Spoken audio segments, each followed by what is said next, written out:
राव साहब का vote bank भी है, तो राव साहब का वोट बैंक भी पार्टी के बराबर ही वोट, राव साहब अपने आप एक पार्टी है। नहीं बिल्कुल, ये इस बात से सहमत नहीं है जी। राव साहब अपने आप में एक पार्टी है, तो इंसाफ मंच को जिंदा रखते, पार्टी को जिंदा रखते, अपने सारे विधायकों को जिता के लाते, आप और हमारे जैसे लोगों का भी भला हो जाता है जो टिकट विधानसभा की लड़ना चाहते हैं, जिनको बड़े नेता टिकट नहीं दे रहे किसी पार्टी से, आपका हमारा खुला हो जाता है उस मामले में।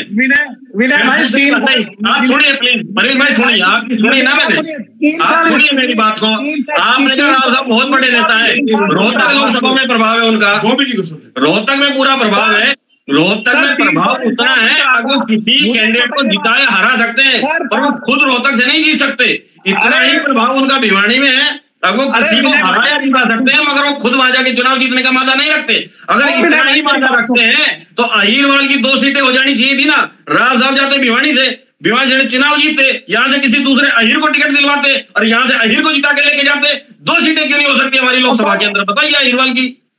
और मेरे अहीर भाई मेरी बात सुन, 3 साल इंसाफ मंच रहा था, कौन से आपने मेंबरशिप ले ली थी इंसाफ मंच की? कौन से रणजीत सिंह कापड़ीवाल से ले ली थी, कौन सतीश से ले ली थी, कौन अहीर ली थी? अरे सुनो ना बात भाई, बात सुनने का वादा रखो। जब आप लोग मेंबरशिप लेने की हिम्मत ही नहीं कर सकते, आप आते ही नहीं हो, और आप सोचते हो कि आपको विधानसभा लोकसभा पहुंचाते हैं। क्यों पहुंचाते हैं आपको भाई? मेहनत करो अपनी, बढ़ो। हमारी पार्टी, हम किसने मर्ज करें या ना करें, आप लोगों को इससे क्या तकलीफ है? मुझे आप ये बताइए, क्या तकलीफ है? मेंबरशिप ली वो तो उम्मीद पे गए थे ना। क्या उम्मीद पे गए थे? उम्मीद पे नहीं, जिनने मेंबरशिप ली वो उम्मीद पे गए थे ना। नमस्कार, आप देख रहे हैं HR न्यूज।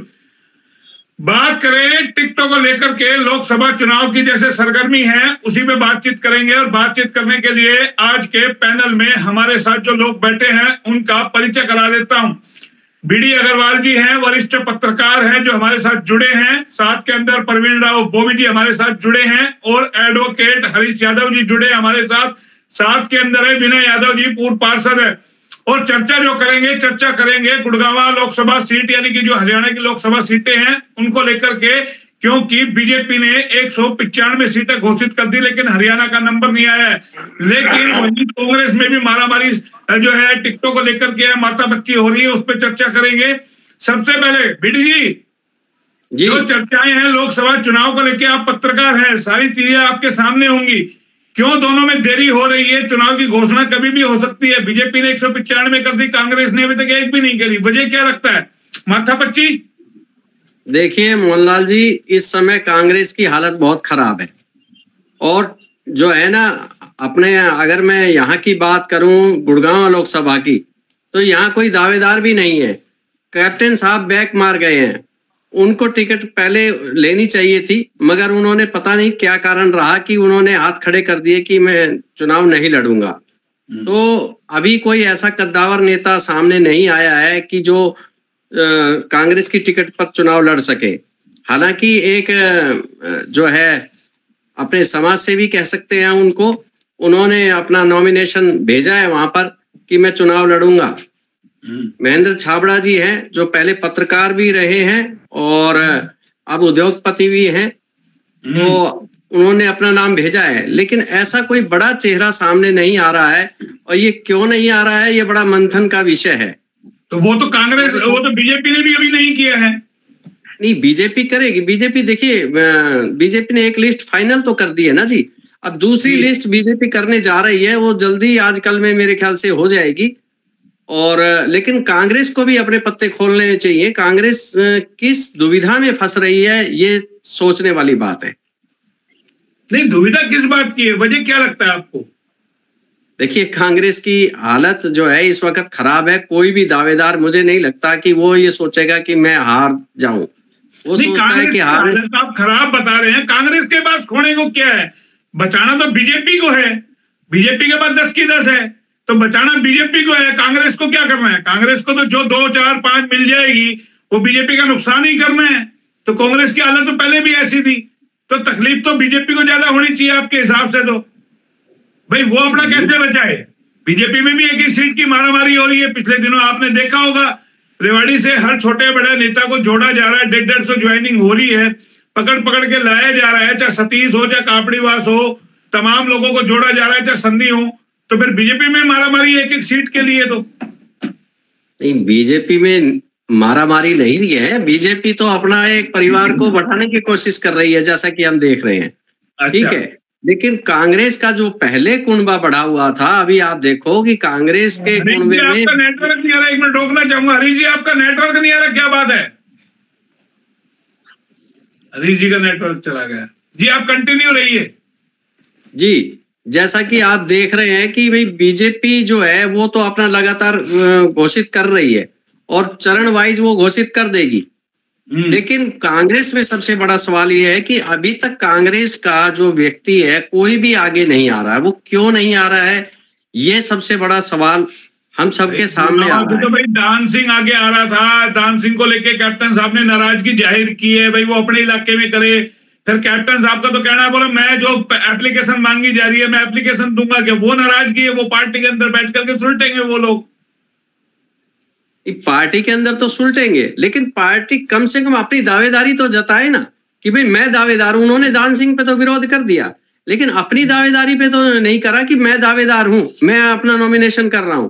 उन्होंने अपना नॉमिनेशन क्यों नहीं किया अभी तक, ये सबसे बड़ा सवाल है। नहीं, नॉमिनेशन तो जब होगा ना, जब यानी कि पार्टी घोषित कर देगी, टिकट मिल जाएगी, उसके बाद ही नॉमिनेशन। जो पार्टी ने नाम मांगे थे सर, जो पार्टी ने नाम मांगे थे, पार्टी के पास महेंद्र छाबड़ा जी भी तो जाकर अपना वो तो पार्टी में तो नाम गए, सीनियर नेता है बॉबी राव जी।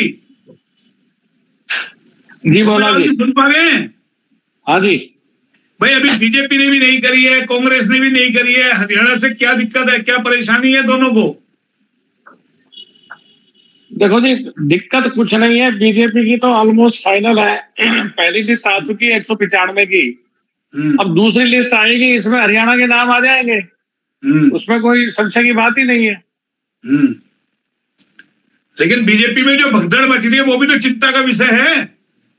कोई टिकट वापिस कर रहा है, कोई टिकट वापिस कर रहा है, कोई कुछ कर रहा है, तो ये भी तो दिक्कत खड़ी है ना। नहीं, ये तो वाहियात की बात बनाई जा रही है। मोहनलाल जी, किसने टिकट वापस नहीं करी है? ऐसा होता है, कोई कैंडिडेट है, किसको पिछली बार चांस दे दिया, इस बार किसी नए को चांस दे रहे हैं। फिर दूसरी बात, अब जो इंडिया गठबंधन हुआ है उसको देखते हुए कुछ टिकटों में अदला बदली की गई है, तो वो तो अदला बदली हर एक कोई पार्टी करती है, ये कोई नई बात नहीं है। अच्छा, तो मतलब ये अभी संन्यास ले रहे हैं, चाहे आपके डॉक्टर हर्षवर्धन जी हो, वो कह रहे हैं मैं डॉक्टरी करूंगा, चाहे आपके वो खिलाड़ी है वो कह रहे हैं। देखो जी, हर्षवर्धन जी ने तो कहा है कि मैं अपना क्लिनिक संभालूंगा। हाँ, तो अब क्लिनिक संभालेंगे पूरा 5 साल संभालने के लिए। सर, आपको शायद मोहनलाल जी पता नहीं, हर्षवर्धन जी ने 5 जो अपने चुनाव जीते थे विधानसभा के, वो कभी अपने एरिया में कृष्णानगर में कन्वेंसिंग करने नहीं गए, वो अपने क्लिनिक से बैठ के ही सारे चुनाव जीते हैं उनने। वो एक सर्वमान्य लीडर रहे हैं वहां के, अपने क्या नाम है, ईस्ट दिल्ली के। उनकी बहुत अच्छी पकड़ रही है मतदाताओं पे। कोई चुनाव मुझे पता है, वो मुझे पता है, मैं वही पूछ रहा हूँ कि जो कई सारे नेता, पवन सिंह है बंगाल से, पश्चिम बंगाल से, वो कह रहे बोलो मुझे चाहिए ही नहीं टिकट। हाँ, उसको एरिया गलत दे दिया। वो अपने बिहार से टिकट मांग रहा था, बिहार की जगह उसको कलकत्ता फेंक दिया, उसको मतलब कि वेस्ट बंगाल दे दिया। अब वेस्ट बंगाल में वो कंफर्टेबल फील नहीं करता होगा, इसलिए उसने मना कर दिया। आपसे भी वही सवाल है ना भाई, बीजेपी को तो अपनी बचानी है भाई। नारे तो लग रहे हैं 370 400 पार के एक सीट की मारामारी हो रही है, बचे कैसे भाई? कांग्रेस के पास खोने के लिए क्या है? इंडिया गठबंधन के पास खोने के लिए कुछ तो है नहीं भाई। पूरे राजस्थान लगा लो, मध्य प्रदेश लगा लो, हरियाणा लगा लो, तमाम जगह इनकी सीटें हैं, इनको बचानी है। इनकी तो अगर 50 भी कम होगी, 100 भी कम होगी, तो बीजेपी, मोदी जी का तो सपना टूटेगा ना। तो मोहनलाल जी, बीजेपी ने तो अपने यहाँ के कैंडिडेट डिक्लेयर कर दिए। अगर कांग्रेस इतनी मजबूत है, वो सीट निकाल सकती है या टक्कर दे सकती है, तो उनने तो अब तक लिस्ट ही नहीं दी इन स्टेट के अंदर कोई अपनी। कहाँ पे लिस्ट दी है बताइए मुझे आप। तो मैं वही नहीं पूछ रहा हूँ, मतलब क्या कांग्रेस कोई बड़ा खेल खेलने की स्थिति में है, या इनके उम्मीदवारों को एक बार देख रही है कि कौन कौन इनके मैदान में है? उसके बाद हरियाणा की भी लिस्ट आए और जगह की लिस्ट आए, राजस्थान की लिस्ट आए, तो क्या दरअसल बात यह है, कांग्रेस को कैंडिडेट नहीं मिल रहे। अगर पार्टी के पास जिताऊ कैंडिडेट होता तो लिस्ट कब की निकाल देती। अब आप हरियाणा देख लो, हरियाणा की 10 सीट में से कौन सा आपको जिताऊ कैंडिडेट नजर आ रहा है? एक रोहतक की सीट पर फाइट जरूर है, फाइट देख लो, फाइट है वो भी, वरना उसके अलावा जो भी 8-9 सीट है, आप बता दो मुझे यहाँ से कि कौन आपको कद्दावर नेता नजर आता है या कौन आपको कैंडिडेट नजर आता है। अब खुद बता दो मुझे आप।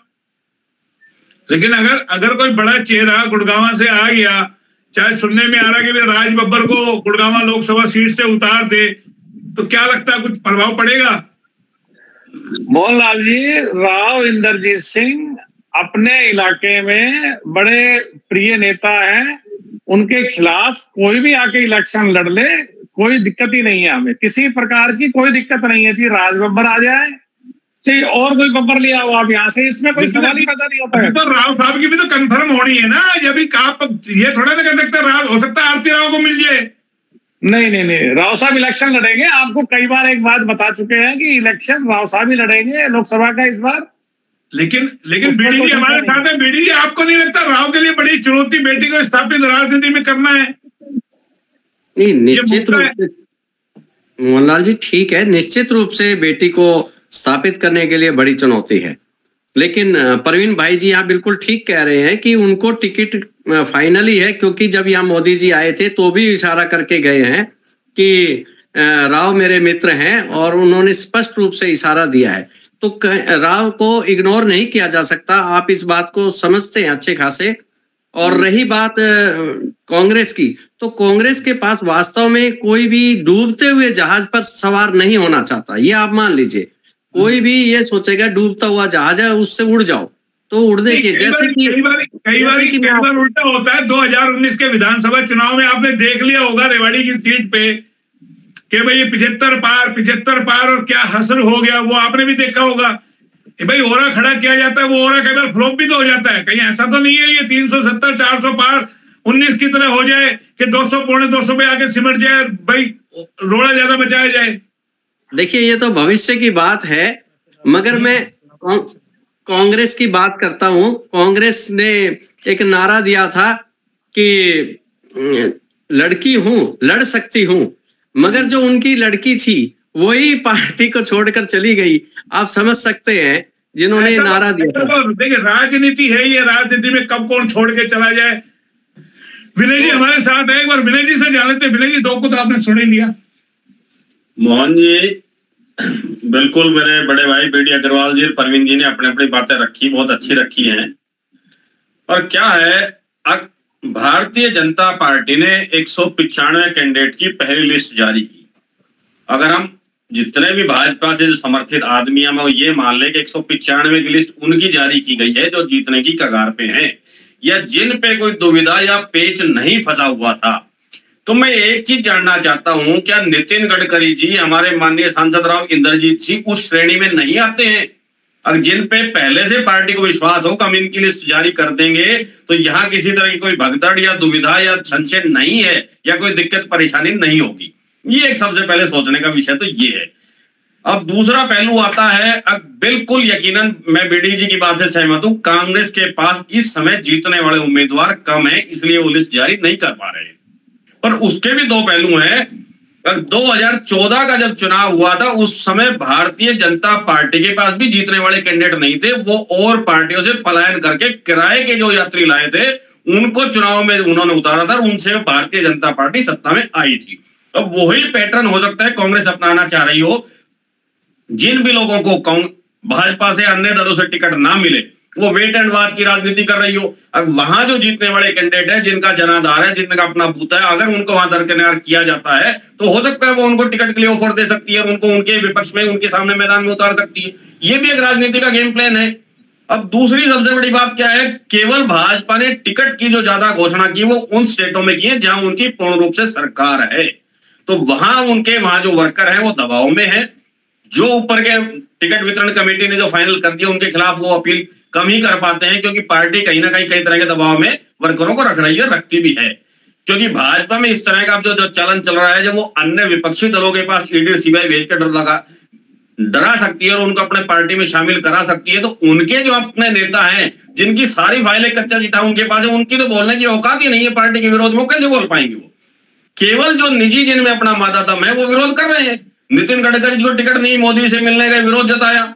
आपने देखा अब भोजपुर एक स्टार थे, उन्होंने टिकट लेने से मना कर दिया। हमारे 2 क्रिकेट खिलाड़ी हैं, उन्होंने टिकट के लिए मना कर दिया। और एक सबसे बड़ी बात दोनों खिलाड़ियों के सामने में रही, जो उन्होंने लेटर मोदी जी को लिखा, अब हम टिकट नहीं ले, दोनों की लैंग्वेज सेम, केवल नाम परिवर्तन था और निजी कारण, एक एक वर्ड उनका डिट्टो सेम है। तो इसका मतलब ये ड्राफ्टिंग पार्टी की तरफ से उनको दी गई थी। आपको जो दिया जा रहा है, आप इस परफॉर्मा को फिल करके पार्टी के नेताओं को दे दीजिए, आप लोगों को टिकट नहीं मिल रही है। तो वो कहीं अपनी इज्जत बचाने के लिए कर रहे हैं वो। अब इसी तरह से पश्चिम बंगाल का सीन देखिए। अब आप मान के चलिए, जिस कैंडिडेट ने ये कह दिया कि मैं पश्चिम बंगाल में उस सीट से नहीं लड़ूंगा, इसका मतलब वहां पर पश्चिम बंगाल में उनके पास, बीजेपी के पास, भारतीय जनता पार्टी के पास कैंडिडेट नहीं है। तभी तो बाहर से पलायन का आगे उनको भेजा जा रहा है, और उसको जिसको भेजा गया उसको भी इतना डर सता रहा है, अगर मैं वहां जाने के बाद 100% चुनाव हारूंगा, इसलिए वो टिकट वापसी करना चाह रहा है। तो पहलू कई है राजनीति के, जब आप उनको सिलसिलेवार देखेंगे, समझेंगे, तो हर एक सिक्के के 2 पहलू होते हैं। पार्टी के जो समर्थक हैं वो केवल पार्टी के लिए की बात करेंगे, जो विरोध वाले हैं वो विरोध की बात करेंगे। अब महाराष्ट्र में अब तक घोषणा क्यों नहीं हुई? क्योंकि वहां अलायंस की सरकार है। हरियाणा में घोषणा क्यों नहीं हुई? यहां भी अलायंस की सरकार है। बिहार में घोषणा क्यों नहीं हुई? वहां नीतीश का पेश फंसा हुआ है। अब जहां अलायंस की सरकारें हैं, वहां जो नेता जो पार्टी में जुड़े थे वही उनके सरदर्द बने हुए हैं। अब वो सीटें ज्यादा मांग रहे हैं, बीजेपी कम देना चाह रही है। ये सबसे बड़ी दुविधा का विषय है। यूपी के अंदर भी कुछ सीटें करी है, 2-2 दिए, एक पार्टी को 1 दिए, एक पार्टी को 1 दिए, तो वहां भी नाराजगी है उसको लेकर के। यूपी में भी देखो, क्षेत्रीय दल जितने भी जो जुड़े हैं, जिनको आप किराए पे सरकार में लाए हैं, जिन आश्वासनों पर आप लेके आए हैं, जिस भरोसे पे लाए, अगर आप उस भरोसे पे खरे नहीं उतरेंगे तो विरोध होना लाजमी है। फर्क केवल इतना है, जो विपक्षी जो दल है, सरकार के खिलाफ के जो दल है, उनके अंदर अगर कोई अनबन होती है, कोई बात आती है निकल के, तो उसको मीडिया हाईलाइट प्रमुखता से उठाता है और उस एक बात को 10 गुना बढ़ा चढ़ाकर दिखाया जाता है। जी, हरियाणा की तो कर ही सकते थे। जब अभी बीडी जी खुद कह रहे हैं, मोदी जी आए, हाथ धर के गए, राव इंद्रजीत को बोले नहीं, मैंने तो भाई हरियाणा की कर देते 5-4 सीट। मैंने क्या कहा पहले आपसे, हाँ, मोदी जी को अगर ये लगता, अगर माननीय सांसद साहब की टिकट में पक्की कर रहा हूं नितिन गडकरी की, तो फिर उनका पहली लिस्ट में ना माना था। 195 की, वहां 200, 250, 225 भी घोषणा हो सकती थी ना कहीं ये दबाव बनाया जा रहा है, उनको आगे के लिए दबाया जा रहा है। टिकट देंगे इनको, मैं ये नहीं कहता नहीं देंगे, पर इनके घुटने टिकवा के टिकट दी जाएगी। जो ये बड़े नेता हैं, जो कभी कभार पार्टी की खिलाफ बोल देते हैं, बड़े नेताओं के खिलाफ अपनी बात को रखते हैं, अपने आप को मजबूत साबित करते हैं पार्टी का कि मैं क्षेत्र में जनाधार रखता हूं, उन सबके घुटने टिकवाए जा रहे हैं मोदी और शाह द्वारा। उनको टिकटें देंगे, पर घुटने टिकवा के, घुटनों पे ला के उनको टिकटें दी जाएगी। एक और हमारे साथ शख्स है, हरीश यादव जी। सोच रहे होंगे नंबर नहीं आ रहा, एडवोकेट है। हरीश जी, थोड़ा और परिचय करा दूं। आपके भाई भी तैयारी कर रहे हैं विधानसभा की, और आप किस तरीके से देखते हैं? क्या राव पैरवी करेंगे आपके भाई की, सजन पहलवान जी की? वो भी उम्मीद लगाए बैठे कि राव साहब इस बार मेरी पैरवी कर दे। मोहनलाल जी नमस्कार। पहले तो मैं आप एक चीज क्लियर कर दूं, मैं आज आपके डिबेट में बीइंग एन एडवोकेट बैठा हूं। कोई बात नहीं, हमने तो पूछा है आपसे भाई। ये बात विधानसभा की, अभी दिल्ली दूर है मोहनलाल जी, और दूसरा तो लोकसभा पे आप चर्चा कर रहे हैं, उसकी शुरुआत में किसी कवि ने कहा था, 4 पंक्तियां हैं, उसके द्वारा मैं करना चाहूंगा। तो मैं बताना चाह रहा हूं आपको कि एक कवि ने कहा था कि मेम ने शेर से गुलाब पाए हैं, भेड़िए लंच में पुलाव लाए हैं, और लोमड़ी हाथ जोड़े नमस्ते करे, लगता है प्रदेश में चुनाव आए हैं। तो मोहनलाल जी, रही बात लोकसभा की सीटों की, जिस पर बीडी अग्रवाल जी, भाई विनय जी, प्रवीण बोबी भाई साहब ने अभी विस्तृत चर्चा की है, मेरा मानना है कि जो गुड़गांव लोकसभा की सीट है, वहां से राव इंद्रजीत सिंह की टिकट 101% फाइनल है। रही कांग्रेस की बात, कांग्रेस में कैप्टन साहब भी वरिष्ठ नेता हैं, जिन्होंने पीछे भी स्टेटमेंट दी थी कि कांग्रेस में मेरा दम घुट रहा है। वहां से राव जी भी लाइन में है, और अभी बीडी जी ने बताया कि महेंद्र छाबड़ा जी भी लाइन में है। तो कांग्रेस को कहीं ना कहीं ये डर सता रहा है, कोई भी आदमी टिकट लेने के लिए तैयार नहीं है। हर आदमी टिकट लेने के लिए, जब आप खुद कह रहे हैं छाबड़ा जैसा व्यक्ति टिकट मांगने को तैयार है, तो आप उम्मीद करिए कि इसके मतलब यानी कि नए चेहरे तैयार है टिकट मांगने के लिए। हार जीत होगी वो बात के अंदर होगी, महेंद्र छाबड़ा की हिम्मत की दाद देनी चाहिए। मोहनलाल जी, मैं भी इंटरनेशनल क्रिकेट खेलना चाहता हूं इंडियन टीम में, लेकिन मेरे पास कैपेबिलिटी तो नहीं है कि मैं इंडियन टीम में शामिल हो जाऊं। मैंने रणजी तक खेलने में पता चलेगा ना भाई, पार्टी का टिकट देगी, पैसा वो खर्च करेगा, उसमें माता है ना, नुकड़ टिकट लेके घर बैठ जाएगा। और नहीं तो आपने अच्छा को टिकट दी, वो भी चुनाव हार गई, इसका क्या मतलब हो गया? नहीं मोहनलाल जी, ये तो सबका हक है, टिकट तो कोई भी मांग सकता है, लेकिन वो तो कांग्रेस में भी मांगने वाले हैं। हाँ जी, कांग्रेस में भी टिकट मांगने वाले हैं, आप खुद मान रहे हैं इस बात को। मोहनलाल ऐसे तो अगर मैं कल खुद की पार्टी भी बना दूं तो उससे भी एक आध कैंडिडेट ढूंढ के ले ही आऊंगा जो टिकट मांगने के लिए तैयार होगा, जो टिकट लड़ने के लिए तैयार होगा। क्योंकि लोकसभा का चुनाव करना कोई छोटी बात नहीं है। हर आदमी चाहता है भाई और भी कुछ ना तो मैं कम से कम फेमस तो हो ही जाऊंगा कि हाँ भाई मैंने उस पार्टी से टिकट मिला और चुनाव लड़ा, ये मेरी वोट है 500, वो मायने नहीं रखता। तो आपको लगता है कांग्रेस कोई बड़ा चेहरा उतार सकती है अगर कैप्टन साहब ना लड़े, या कोई दान सिंह को भी नंबर ना आए तो कोई बड़ा चेहरा कोई यहाँ ला सकती है अलग से? मैं आपकी बात से पूर्णतः सहमत हूँ। मुझे भी आपको नेटवर्क प्रॉब्लम हो रही है, आपका नेट विलेगी। हाँ जी, सुन लिया आपने इनको भी? सुन लिया। मोहन जी आप देखो, ये बिल्कुल अच्छी बात कही है। देखिए मैं बीच में फिर टोकूंगा, मुझे भी टोकना मेरी मजबूरी हो जाती है। बीडी जी एक बड़े सुलझे हुए पत्रकार है, राजनीति की खबरें भी लिखते हैं, और कहीं उनको लगता है भाई कांग्रेस तो एकदम से खत्म हो गई है एक तरीके से, लेकिन टिकटों के लिए तो यहाँ भी डिमांड है, ऐसी बात नहीं है। चाहे महेंद्र छाबड़ा ने मांगी, किसी ने तो हिम्मत करी, पंजाबी समुदाय से है और नो नहीर है। अगर कहीं नो नहीर का नारा चलता है तो राव को कहीं परेशानी नहीं हो सकती, आपको लगता है? विनय जी आपसे बात करूं। मोहन जी देखिए, मैं बहुत बड़ी बात मानता हूं, बाकी आप दोनों पार्टियों के इस पहलू पे विचार कीजिए।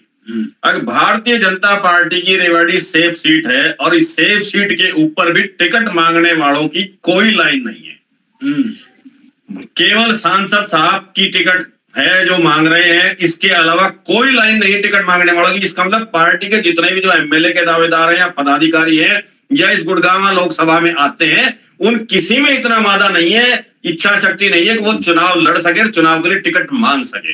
दूसरी बात, कांग्रेस डूबता हुआ जहाज है। बीडीजे ने कहा, मैं इनकी बात से सहमत हूं, मान लेता हूं, कांग्रेस डूबता नहीं, डूबा हुआ जहाज है। अब तो दोबारा से वो तैरने की कोशिश कर रहा है, डूब चुका वो एक बार। अब डूबने के बाद आदमी दोबारा सर्वाइव करता है, मगर उस पार्टी के वर्कर अगर टिकट मांगने के लिए लाइन में खड़े हैं और वहां टिकट का विरोध हो रहा है, जैसे राव दान सिंह के मांगने से कैप्टन साहब ने उसका विरोध किया, तो कहीं ना कहीं अब जनाधार उनका गेनिंग पे बढ़ रहा है और उन कार्यकर्ताओं में ज्यादा हिम्मत है, तक वो हारने के लिए भी चुनाव लड़ने के लिए तैयार है पार्टी के लिए। तो ये जो डेडिकेशन है, ये एक सिक्के का दूसरा पहलू है। इसी पे इन दोनों से बात कर लेते हैं। बीडी जी देखिए, बड़ा सवाल खड़ा कर दिया है विनय जी ने। आप कह रहे हैं बीजेपी का बहुत बड़ा हो रहा है, एक ही चेहरा है जो विधानसभा में 1 दर्जन से ज्यादा उम्मीदवार टिकट मांगने की दावेदारी कर रहे हैं, लोकसभा में क्यों नहीं कर रहे? सुधा यादव है, नरबीर है, क्यों नहीं मांग रहे हैं टिकट? उनको पता है कि राव इंद्रजीत को मिलेगी, तो कहीं तो कोई दिखाए ना, 2-3 जने 4 जने, अगर इतना टिकट का है मारामारी बीजेपी में तो वहां भी आने चाहिए चेहरे। देखिए मोहनलाल जी, आपने कहा बात ठीक है, लेकिन जब मुखिया यानी कि मोदी जी जब इशारा कर जाते हैं तो उसके बाद दूसरे की हिम्मत नहीं होती कि वो उस टिकट की मांग करेगा। तो सारे चुप रहे हैं बीजेपी में, मतलब आपने इशारा कर दिया, सब अपनी इच्छा शक्ति को मार ले, वही तो विनय जी कह रहे हैं। भाई इसके बाद तो कांग्रेस में आजादी है, कांग्रेस में मांगने का राइट है, फिर आजादी पार्टी में चाहिए आपको या डिक्टेटरशिप चाहिए? मोहनलाल जी वहां कोई टिकट ही नहीं लेना चाह रहा, इसलिए वो महेंद्र छाबड़ा जी ने भर दिया कि भाई मेरे को ही दे दो। अरे भाई किसी को टिकट नहीं मिली, वो देवगौड़ा वाली बात हो रही है। जब प्रधानमंत्री बनाने की बात थी, जब देवगौड़ा जी, अरे भाई वो मांग तो रहा है, आगे सोचिए वो ओखली में सर देने के लिए तैयार है। तो आप सोचिए कांग्रेस के लिए कितने लोग मरने को तैयार होंगे जब अगर वो मांग रहा है, जब आप खुद कह रहे हैं इतना बड़ा हो रहा है राव इंद्रजीत सिंह का कि उनके आगे कोई चुनाव नहीं जीतेगा, तो बीजेपी में भी तो मांग सकती थी। भूपेंद्र यादव को लाया गया था, फिर क्यों राजस्थान भेज दिया? भूपेंद्र यादव को यहाँ कितने दिनों से आप देख रहे हैं पत्रकारिता कर रहे हैं, राव पे दबाव बनाने की कोशिश तो की गई थी ना, फिर राजस्थान क्यों भेज दिया उनको? देखिए, दबाव नहीं बनाया जाता, ये राजनीतिक मोहरे होते हैं जिनको जहां पार्टी अपने हिसाब से सेट करती है। ये आपको और हमें अच्छी तरह से पता है। शतरंज की एक चाल है कि शतरंज में कहाँ वजीर फिट होगा, कहाँ प्यादा होगा और कहाँ हाथी होगा, तो वो सब अपनी शतरंज के खेल हैं ये, तो वो उसी हिसाब से मोहरे फिट किए जाते हैं। अब उन्होंने उठाकर भारतीय जनता पार्टी ने भूपेंद्र यादव जी को राजस्थान में भेज दिया, ठीक है। अभी आपके हिसाब से जो बात रहती है सुधा यादव जी की, सुधा Yadav ji already parliament board की मेंबर हैं, ठीक है। अरे तो वो भी सांसद रह चुकी, क्या दिक्कत थी, इस बार उनको मौका दे देते। जो व्यक्ति ऑलरेडी राजनीति में अभी सांसद चले आ रहे हैं, क्या उनकी टिकट काटना वाजिब बनता है? क्यों कटा नहीं है? कटा नहीं है, इतिहास नहीं है। अरे जो सांसद थे उनको विधायक का चुनाव नहीं लड़वाया। अलग अलग जगह अलग अलग व्यक्ति फिट किए जाते हैं। अरे भाई जब मोदी जी का, अरे मैं वही तो पूछ रहा हूँ, जब एक तरफ कह रहे हो एक अकेला सब पे भारी, फिर वो जिसको चाहे दे दे टिकट। सर स्ट्रेटेजी हर पार्टी की, हम ये वही तो पूछ रहा हूँ, मैं सुधा यादव को क्यों क्यूट कर गई? सबसे बड़ी बात तो यही है ना, क्यों, यानी कि राव नहीं समझ रहे इस राजनीति को। जो भी आप कह रहे हैं इन मोरों को राव नहीं देख रहे कि मुझे दबाने के लिए सुधा यादव को संसदीय बोर्ड में लिया गया, भूपेंद्र यादव को लाया गया, तो इसके मतलब राव की अहमियत है। एंड में माना ना, कोशिश तो बहुत की, बीजेपी ने लगाम खींचने की राव की। देखिए राव की एक अलग अहमियत है, राव के पास जो कि अपना वोट बैंक भी काफी बड़ा है, ठीक है, जो एक सुधा यादव जी के पास नहीं हो सकता इतना बड़ा वोट बैंक, आप भी मानते हैं। तो उनकी जितनी वोट बैंक परसेंटेज है उसके हिसाब से सुधा यादव जी की नहीं है, वो पार्टी कैडर की जरूरत ही नहीं है, वोट बैंक की जरूरत ही नहीं है। अब तो सब मोदी के नाम से जीतेंगे, नहीं, वोट बैंक की होना बहुत जरूरी है। ये नहीं वोट बैंक की तो बोबी राव जी, मैं आ रहा हूँ विनय जी आपके पास, आप ही करेंगे इसका सोल्यूशन। बोबी राव जी, हाँ जी, सवाल फिर वही है भाई, जब कांग्रेस में मांग रहे थे, बीजेपी में भी कोई दिखाता हिम्मत कि भाई इस बार राव इंद्रजीत सिंह को छोड़िए, हम निकाल कर आएंगे सीट, एक नया आदमी आएगा, राव को कहीं और से दीजिए, 10 की 10 सीट जीतनी है हरियाणा में, राव को भिवानी भेज दीजिए। सर ऐसा है मोहनलाल जी, इस दक्षिण हरियाणा में चाहे वो महेंद्रगढ़ भिवानी सीट हो और चाहे गुड़गांव की सीट हो और चाहे रोहतक लोकसभा सीट हो, ये बगैर राव साहब का आशीर्वाद लिए कोई कैंडिडेट यहाँ से सीट नहीं निकाल सकता। तो बीजेपी के पास इस बार रोहतक में नहीं है, विरोध हो रहा है अरविंद यादव का, राव साहब को रोहतक भेज दे एक बार।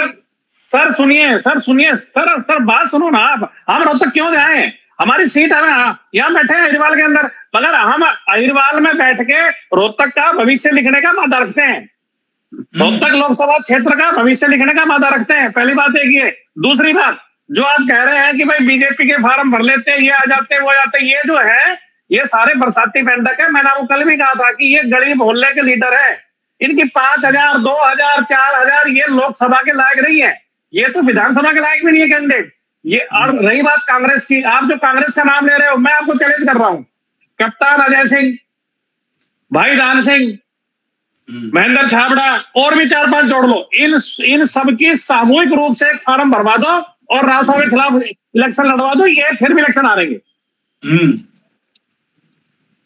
राव साहब का जो कद है, राव साहब के कद के बराबर यहाँ कोई लीडर नहीं है, ना पक्ष में है ना कोई विपक्ष में है। भाई 2019 में राव साहब को भी मोदी के नाम से वोट मांगने पड़े थे, बोबी राव जी भूलिए मत, गली गली मोहल्ले मोहल्ले 19 में भी मांगने पड़े थे विधानसभा में। मोहनलाल जी कमाल कर रहे हैं, अगर आप कहीं आज जा रहे हैं तो आपके पीछे लगाओगे ना Mohanlal son of so and so party है, बीजेपी पार्टी है, तो बीजेपी पार्टी है तो अध्यक्ष का नाम भी लेना पड़ेगा, जो प्राइम मिनिस्टर कैंडिडेट है उसका भी नाम लेना पड़ेगा, सबको नाम लेना पड़ेगा। भाई मोदी जी भी तो पार्टी के नाम पे वोट मांगते हैं, तो मैं वही तो वोट मांग रहे हैं, मुझे बताइए आप। भाई कांग्रेस में भी ऐसा चलता है, ये मोहनलाल जी पार्टी में चलता है, ये पार्टी का प्रोटोकॉल होता है कि उसमें जो प्रधानमंत्री कैंडिडेट है उनका भी नाम लेना होता है, पार्टी का लेना होता है, सबका करना होता है, पार्टी का वोट बैंक होता है। हर एक पार्टी का वोट बैंक है, कांग्रेस है, कांग्रेस का ही वोट बैंक है। आप कहोगे कांग्रेस का वोट बैंक नहीं, गलत बात, चाहे वो थोड़ा हो गया है, कम हो गया है, मगर वोट बैंक है, हर एक पार्टी का वोट बैंक है। तो कैप्टन इतने हल्के कैंडिडेट थोड़ा ना थे 2019 में, लड़ाई तो लड़ी थी। तो मैं आपको कह रहा हूँ उनको भी, भाई मैं कह रहा हूँ कप्तान साहब का फार्म भरवा दो, दान सिंह जी का फार्म भरवा दो, महेंद्र भाई छाबड़ा का फार्म भरवा दो, सबके फार्म भरवा दो, लड़ रहे सारे, कप्तान साहब ने फार्म भर दिया और 2019 विधानसभा वाला हो गया, तो फिर कहीं मुंह दिखाने लायक रहेंगे नहीं रहेंगे? कहीं ऐसा ना है, कई बार गुरूर कई बार उल्टा भी पड़ जाता है। देखिए राव के खिलाफ भी इतनी बहुत ज्यादा सुनिए बात जी, आप सुनिए मोहनलाल जी। कई बार क्या होता है कि 5, 7, 10 जैसे पिछली बार, अब मैं फिर आपको बोलूंगा, आप थोड़ा चिढ़ जाएंगे कि आप कापड़ीवास से 35,000 वोट आए थे, 40,000। अरे कापड़ीवास, सतीश, अरविंद, इन सब ने सामूहिक इलेक्शन लड़ा था। एक कापड़ीवास ने अकेला इलेक्शन नहीं लड़ा था, ये पूरा हल्का जानता है। कापड़ीवास जी की अकेले फार्म भरने की हिम्मत नहीं थी। अगर 4-4, 5-5 कैंडिडेट भर के फार्म भर रहे हैं, धोखा दे रहे हैं, तो ये तो धोखेबाज। और उसमें हुआ क्या था, 1400-1500 तो आ रहे थे। और रही बात इस बात की, चलो मैं आपके चल के बाद फिर चैलेंज कर रहा हूं कि अगर इस बार फिर कोई राव साहब के कैंडिडेट टिकट मिल जाती है, तो भाई यही घोड़े यही मैदान है। सतीश फिर घोड़े खोल ले, कापड़ीवास जी घोड़े खोल ले, अरविंद भाई खोल ले, और भी 2-4 हो कोई कैंडिडेट, वो भी आ जाए, वो भी घोड़े खोल ले। हम इलेक्शन जीत कर दिखाएंगे इस बार। चलो एक बार विनय जी को जोड़ लेता हूँ। मोहन जी बिल्कुल यकीनन राव साहब अपनी लोकसभा में कद्दावर देता है, रेवाड़ी विधानसभा में कैप्टन अजय सिंह यादव एक कद्दावर देता है, इसमें कोई संशय नहीं। क्योंकि कैप्टन अजय सिंह यादव ने पूरी भारतीय जनता पार्टी की लहर के अंदर अपने बेटे को जिताया है, और इसी तरह हमारे माननीय सांसद साहब जीते हैं। पर मुझे एक भाषण आज तक मुझे याद है, शायद मैं ढूंढूंगा तो मिल जाएगा। गुड़गांवा लोकसभा के अंदर, गुड़गांवा विधानसभा का एक गांव था जहां राव साहब का विरोध हुआ था खुला। राव साहब को भाषण में कहना पड़ा था, आप लोग मुझसे नाराज हैं तो मैं हाथ जोड़ के माफी चाहता हूं, पर इस बार आप वोट मुझे ना देकर केवल मोदी जी के नाम पर आप मुझे वोट देके जिता देना, मैं आपका एहसानमंद रहूंगा। तो ये विनय भाई मुझे, मैं सुनो, मैं आपको टोक रहा हूं इस बात पे। मेरे को आज 43-44 साल हो गए हैं। रामपुर बच्चा तब से जाता था, पर्ची लिखता था, झंडा बांटा करता, बिल्ले बांटा करता, पोस्ट चिपकाया करता। मैं तब से देख रहा हूं, जब भी इलेक्शन आते हैं कि भाई राव साहब को, पहले तो बड़े राव साहब के वीरेंद्र सिंह की टिकट कटगी नहीं मिलेगी, मगर वीरेंद्र सिंह ने राजनीति, राव साहब ने राजनीति करी अपने हिसाब से कि मुझे इस पार्टी में जाना है तो यहाँ जाना है, मुझे यहाँ की टिकट चाहिए, यहाँ टिकट चाहिए।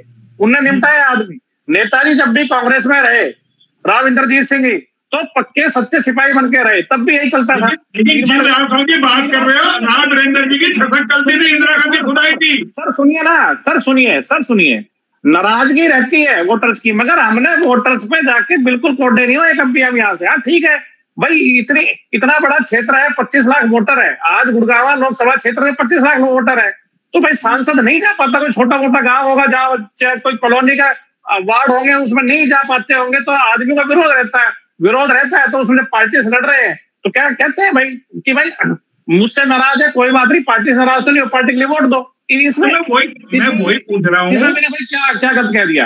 गलत नहीं कह रहा मैं आपको जवाब दे रहा था, जो आपने बात कही तो उसका जवाब दे रहा था मैं। भाई आधा मिनट और। पिछली बार कप्तान साहब 2019 का इलेक्शन हारे, तो कप्तान साहब ने एक बयान दिया था, मैं आपको जरा याद दिलवा दूं कि भाई इन हीरो ने मुझे धोखा दे दिया। हाँ बिल्कुल दिया था, मुझे वोट मिली थी, मगर यहाँ के हीरो ने और गुजरों ने मुझे धोखा दे दिया। पहले गुजरों पे भांडा फोड़ा, बाद में हीरो पे भांडा फोड़ा, और फिर 3 दिन बाद कप्तान साहब ने प्यार वापस लिया था। वो नहीं, फिर माफी भी मांगी थी। हाँ माफी मांगी थी, प्यार वापस लिया था। बताओ आप। बिल्कुल सच है, पर एक चीज है, अब जैसे नितिन गडकरी है, वो निर्दलीय में अगर चुनाव लड़ते हैं, जो सर्वे में आई है, तो वो अपनी लोकसभा से जीत कर आएंगे।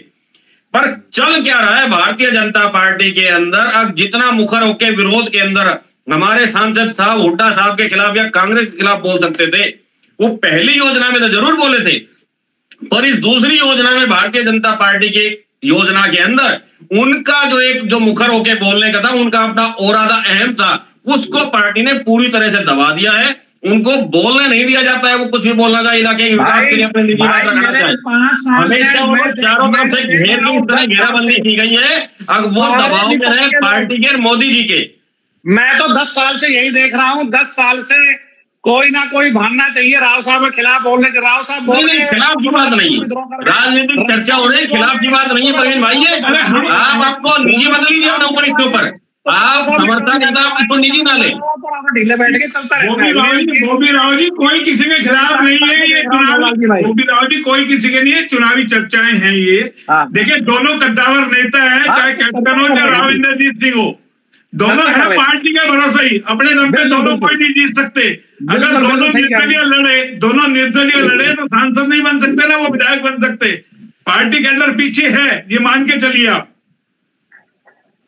पार्टी की वोट होती है, मैं आपको पहले कह रहा हूँ कि पार्टी का हर एक पार्टी का वोट होता है, ये तो पहले कह रहा हूँ आपको। क्योंकि राहुल गांधी तो कांग्रेस में भी जीतते हैं, कांग्रेस में भी जीतते हैं, 5 में भी जीतते हैं, 9 में भी जीतते हैं, बिल्कुल जीतते हैं। का वोट बैंक था उनके साथ, कांग्रेस का वोट बैंक नहीं था, राव साहब का खुद का वोट बैंक है। इस वोट बैंक से थोड़ा सहारा लग जाता है पार्टी के वोट बैंक से। राव साहब का वोट बैंक भी है तो राव साहब का वोट बैंक भी पार्टी के बराबर ही वोट, राव साहब अपने आप एक पार्टी है। नहीं बिल्कुल, ये इस बात से सहमत नहीं है जी। राव साहब अपने आप में एक पार्टी है तो इंसाफ मंच को जिंदा रखते, पार्टी को जिंदा रखते, अपने सारे विधायकों को जिता के लाते। आप और हमारे जैसे लोगों का भी भला हो जाता है जो टिकट विधानसभा की लड़ना चाहते हैं, जिनको बड़े नेता टिकट नहीं दे रहे किसी पार्टी से, हमारा भला हो जाता है उस मामले में। विनय भाई आप सुनिए प्लीज, परेश भाई सुनिए, आपकी सुनिए ना, मैंने आप सुनिए मेरी बात को। आपने कहा राव साहब बहुत बड़े नेता है, रोहतक लोकसभा में प्रभाव है उनका, रोहतक में पूरा प्रभाव है, रोहतक में प्रभाव उतना है अगर किसी कैंडिडेट को जिताए हरा सकते हैं, पर वो खुद रोहतक से नहीं जीत सकते। इतना ही प्रभाव उनका भिवानी में है, अब वो किसी को हराया जिता सकते हैं मगर वो खुद वहां जाके चुनाव जीतने का मादा नहीं रखते। अगर इतना ही मादा रखते हैं तो अहिरवाल की 2 सीटें हो जानी चाहिए थी ना। राव साहब जाते भिवानी से चुनाव जीतते, यहाँ से किसी दूसरे अहिर को टिकट दिलवाते और यहाँ से अहिर को जिता के लेके जाते। 2 सीटें क्यों नहीं हो सकती हमारी लोकसभा के अंदर, बताइए अहिरवाल की। और मेरे अहिर भाई मेरी बात सुन, 3 साल इंसाफ मंच रहा था, कौन से आपने मेंबरशिप ले ली थी इंसाफ मंच की? कौन से रणजीत सिंह कापड़ीवाल से ले ली थी, कौन सतीश से ले ली थी, कौन अहिर ली थी? अरे सुनो ना बात भाई बात सुनने का वादा रखो। जब आप लोग मेंबरशिप लेने की हिम्मत ही नहीं कर सकते, आप आते ही नहीं हो और आप सोचते हो कि आपको विधानसभा लोकसभा पहुंचाते हैं। क्यों पहुंचाते हैं आपको भाई? मेहनत करो अपनी, बढ़ो। हमारी पार्टी, हम किसने मर्ज करे या ना करे, आप लोगों को इससे क्या तकलीफ है? मुझे आप ये बताइए, क्या तकलीफ है? मेंबरशिप ली वो तो उम्मीद पे गए थे ना। क्या उम्मीद पे गए थे? नहीं, जिनने मेंबरशिप ली वो उम्मीद पे गए थे ना, उनका क्या रहा? अरे भाई सुनो, जो उम्मीद में गए थे, किस एक आदमी ने आके टोका है, ये बात कही है कि भाई मेरे को टिकट चाहिए थी, मैं इसलिए इंसाफ मंच में आया था। 10 साल हो गए, 12-13 साल हो गए, बताओ किस एक आदमी ने कहा है?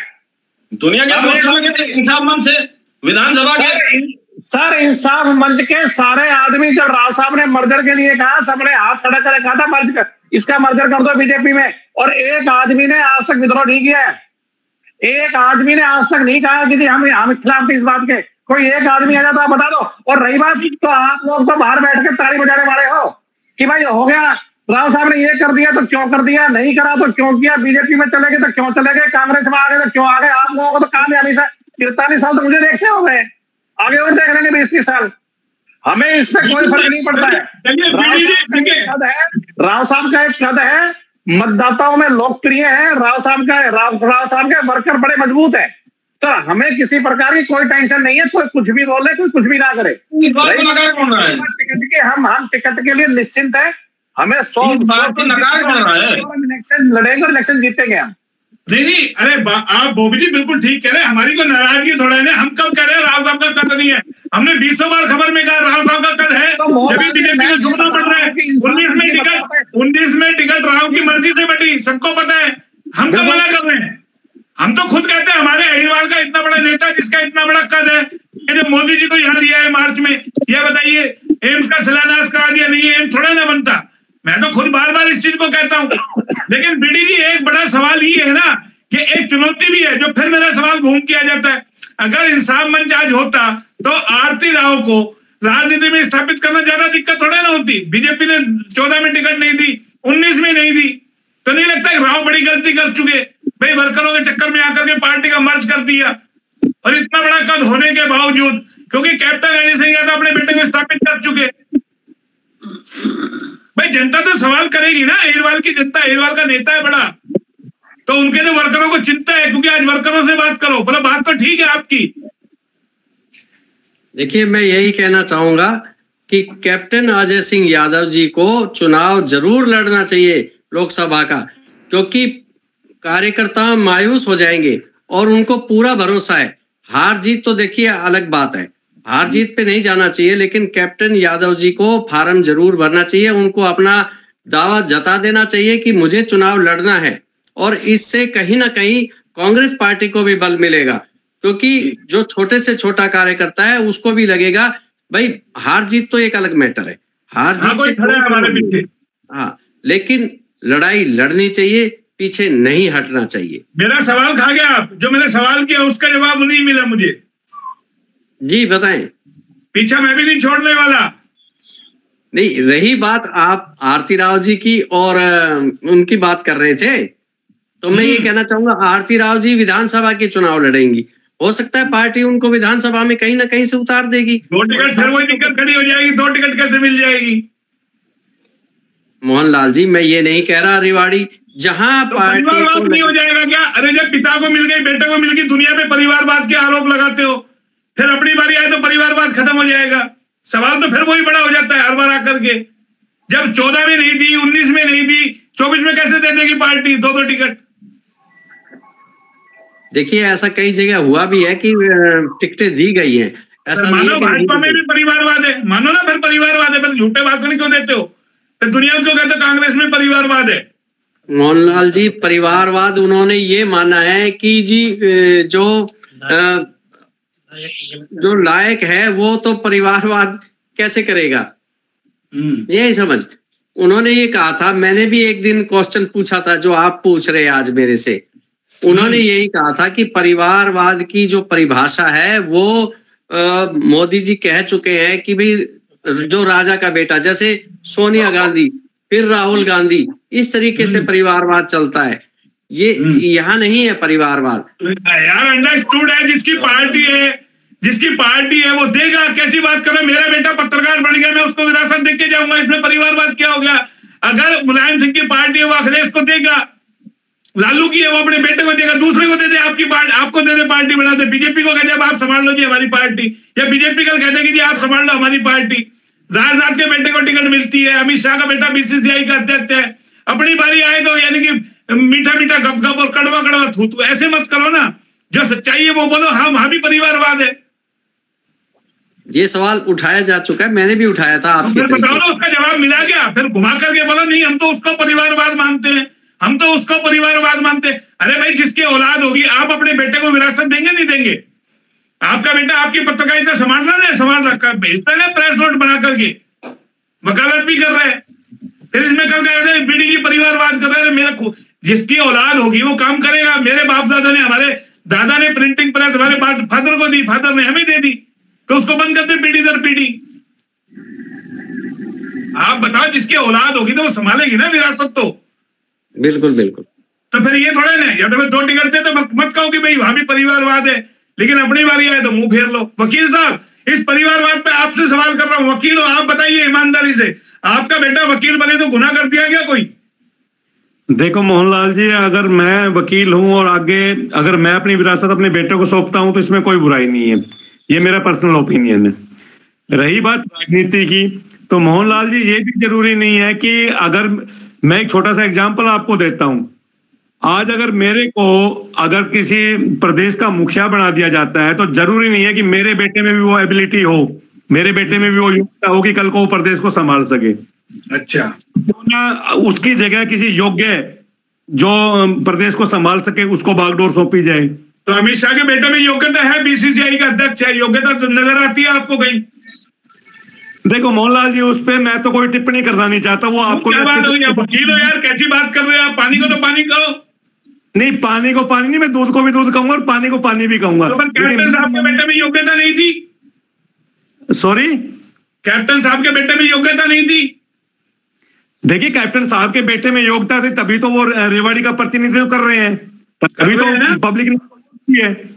तो फिर परिवारवाद कहां से आ गया इसमें? बाप ने बेटे को दे दिया, ठीक है, इस बार वो लड़ लेगा चुनाव, उसमें क्या गुनाह कर दिया? अपने बेटे को भी राजनीति में लिया है। वो बात से मैं आपकी बात से सहमत हूं, लेकिन क्या कर्नल साहब का असर आपने देख लिया होगा। कर्नल साहब अपने बेटे को जीते जी नहीं लाए, तो वो आज परिवार कहां है राजनीति में? नहीं मोहनलाल जी, मेरा सवाल खाली इतना है कि कांग्रेस में और कार्यकर्ता नहीं है क्या? कांग्रेस के सिर्फ एक कैप्टन परिवार से ही चली आ रही है? बात बताइए, अरे छाबड़ा जी ने मांगी ना टिकट, अभी बोबी राव जी यही कह रहे थे, इंसाफ मंच से विनय राव जी को कहते आप टिकट मांगते, आप मेंबरशिप लेते, भाई मांगी ना, छाबड़ा ने टिकट मांगी ना, हिम्मत दिखाई, तुम भी दिखाओ हिम्मत, जाओ कांग्रेस के अंदर। अब तुम जाते नहीं हो तो बस कांग्रेस घर आके थोड़ा नहीं देगी। मोहनलाल जी, डूबते जहाज में कोई सवार होना नहीं चाहता, और ना मैं सबको पता पकाना चाहिए। मेरा राजनीति से कोई लेना देना नहीं है, मैं तो हमें तो अपनी फाइल तैयार करना है, लोगों का केस लड़ना है, हम तो उसी में खुश हैं, हमें राजनीति लेना देना नहीं है भाई। इसीलिए तो वकील साहब को बैठाया, थोड़ा सा राजनीति, क्योंकि आजकल वकीलों को ज्यादा राजनीति में इंटरेस्ट आ रहा है। देख रहे होंगे आप, बहुत सारे वकील देश के अंदर लग रहे हैं राजनीति के अंदर, कि किसी ना किसी तरीके से घुस जाए राजनीति के अंदर। चलो अंत में विनय जी से सवाल करें। विनय जी, सबका मोहन जी, परिवारवाद की परिभाषा सब अपने अपने हिसाब से अलग अलग तरीके से डिफाइन कर रहे हैं। अब स्मृति ईरानी है, वो चुनाव जीत कर आई है, कोई भी अगर हम बात करें, अब जो राजनीति में है जो जीत कर आए हैं, हमें खुशी है। हमारे राव वीरेंद्र सिंह जी हमारे यहाँ के प्रदेश के मुखिया रहे, सांसद साहब हमारे स्थापित हैं, और वो अपनी बेटी को स्थापित करना चाहते हैं, इसमें कोई गलत बात नहीं है, मैं इसको गलत नहीं मानता, बिल्कुल करना चाह रहे हैं और करना चाहिए। अमित शाह जी का मौका लगा, उन्हें अपने बेटे को, चाहे वो काबिल है या नाकाबिल है, हालांकि कई खिलाड़ियों का उन पर विरोध भी दर्ज हुआ था, वो इसके काबिल नहीं है, वो इस प्रोटोकॉल को और उस चीजों को पूरा नहीं करते, शर्तों को, फिर भी उनको बीसीसीआई चेयरमैन बनाया ना, उनकी चल रही है, पूरी चला रहे हैं। अब आप देखिए, मोदी जी किसको आगे बढ़ाएंगे? मोदी जी के संतान नहीं है, बढ़ा नहीं सकते, पर मोदी जी की पार्टी में जो अन्य नेता हैं या उनके जो सहयोगी दल हैं, मुख्यमंत्री रह चुके, उनका बेटा सांसद रह लिया, उनका बेटा विधायक रह चुका, और फिर अब टिकटें दी जा रही है उनको। तो इस तरह का जो परिवारवाद चल रहा है, पर क्या है, अपने चलती में अपनी कमियां, अपनी गलतियां किसी को नजर नहीं आती, दूसरे की गलतियां नजर आती हैं, ये सच्चाई है। परिवारवाद भाजपा में भी उतना ही है, और कांग्रेस में भी उतना ही है, और अन्य जितने दल हैं उन सब में भी उतना ही है। आप अगर पीढ़ी दर पीढ़ी उनकी विरासत देखेंगे ना, तो चलती आ रही है, कंटिन्यूस चल रही है। तो ये केवल जनता को गुमराह करने के लिए ये एक नया परिवारवाद की परिभाषा डेफिनेशन दी जा रही है। एक्चुअल परिवारवाद तो हर एक राजनीतिक पार्टी में है, हर एक उद्योग धंधे व्यापार के अंदर है। मैं आपसे एक सवाल और कर दूं, क्या मोदी जी के कहने से भाजपा के लोग मान जाएंगे कि अपने बच्चों को, भाई मोदी जी के तो है नहीं आगे पीछे कोई, या औलाद है ना कुछ है, लेकिन बाकी नेता क्या मान जाएंगे कि मोदी जी की बात? वो तो टिकट मांगेंगे। नहीं, कहाँ मान रहे, टिकट दी भी तो गई है। आप हरियाणा को उदाहरण लीजिए ना, हरियाणा में टिकट नहीं मिली क्या? चौधरी वीरेंद्र सिंह थे, उनके बेटे को नहीं मिली क्या? नहीं, वसुंधरा राजे को बेटे को नहीं दी, दी कहाँ है आप बताइए मुझे। तो मेरा सवाल वही है। चलते चलते बोबी राव जी देखिए, समापन करेंगे आपसे परिवार। मैं केवल ये कहना चाह रहा था कि राव इंद्रजीत सिंह के लिए अगर बात करते हैं, आरती को टिकट नहीं मिलेगी और इंद्रजीत को मिले इसलिए नहीं मिलेगी, ये गलत है। अरे परिवारवाद सबके लिए है, इनके लिए ही क्यों लागू करना चाह रहे हैं परिवारवाद? आप लोग या जो भी है, मिल लीजिए टिकट। अरे वो मांग रहे हैं, उनका हक है भाई, बेटे को बेटी को स्थापित करने का, उनको दो टिकट, कौन मना कर रहा है? जब चौधरी वीरेंद्र सिंह के बेटे को दी गई, जब वहां परिवारवाद नहीं आया, अन्य स्टेटों में दी जा रही, वहां परिवारवाद नहीं है, स्मृति ईरानी के बेटे को दे दी, वहां परिवारवाद नहीं है, तो यहाँ ये नई परिभाषा क्यों घड़ी जा रही है परिवारवाद की? सब में परिवारवाद है और सबको अधिकार है चुनाव लड़ने का। ये तो चुनाव लड़ने में पता चलता है उस कैंडिडेट में कितनी काबिलियत है, और जीतने के बाद वो कितना कैपेबल है, क्या कर सकता है। चलिए बोबी राव जी से ले लेते हैं last comment. Bobby Rao ji. Sir ऐसा है, अगर कोई राजनीतिक अपनी विरासत अपने बच्चे को सौंपता है और बच्चा अगर काबिल है, तो इसके अंदर कोई बुराई नहीं है, इसमें कतई बुराई नहीं है। बेशर्त की बच्चा काबिल हो, बच्चा लोकप्रिय हो, बच्चा समाज में, समाज की ऊंच नीच, बैठना उठना, अपना दायित्व क्या है ये जानता हो, समझता हो, तो इसमें कोई बुराई नहीं है। और ऐसा पार्टी बोलती रहती है, मगर हर एक पार्टी में आप ये तो पिछले जब से भारत आजाद हुआ तब चलता आ रहा है। तो मैं फिर रोकूंगा आपको भाई। 2 बार बीजेपी ने आरती राव को टिकट ना देके, आप मानते हो बहुत बड़ी गलती की, दे देनी चाहिए थी। हम तो पेशेंस से दिखाया ना कि लोग तो ये कहते थे कि भाई अगर यही गलती 24 में करते हैं, तो आपको यही बात अगर पार्टी अड़ जाती है, नहीं तो टिकट नहीं देंगे। मोहनलाल जी, पार्टी गलत कर रही है राव के साथ। मोहनलाल जी, हमने पेशेंस दिखाया ना। लोग कहते थे ये टिकट नहीं देंगे, पार्टी छोड़ देंगे, या आरती इलेक्शन लड़ाएगा। हमने कहा भाई हम इलेक्शन नहीं लड़ाएंगे, हम पार्टी के समर्पित कार्यकर्ता है, हम लोग पार्टी पे समर्पित हो गए। राव साहब ने जो डिसॉल्व कर दिया, अपना ये मंच बीजेपी के अंदर, तो अब तो जो पार्टी कह रही है उसमें चल रहे हैं यहाँ से, और जब भी मौका आएगा पार्टी अपने आप टिकट देगी। आरती बहन ने पिछले 10 साल ग्राउंड लेवल पे मेहनत की है, आज ऐसा नहीं मेहनत नहीं की है, वो जनता के बीच में रहती है, हर हफ्ते जनता के बीच में रहती है। प्रोग्राम गुड़गांव लोकसभा क्षेत्र में शायद हर एक विधानसभा में जाती है। वो कैपेबल है, काम कर रही है, तो उनका हक बनता है ना टिकट पे। बिल्कुल हक बनता है।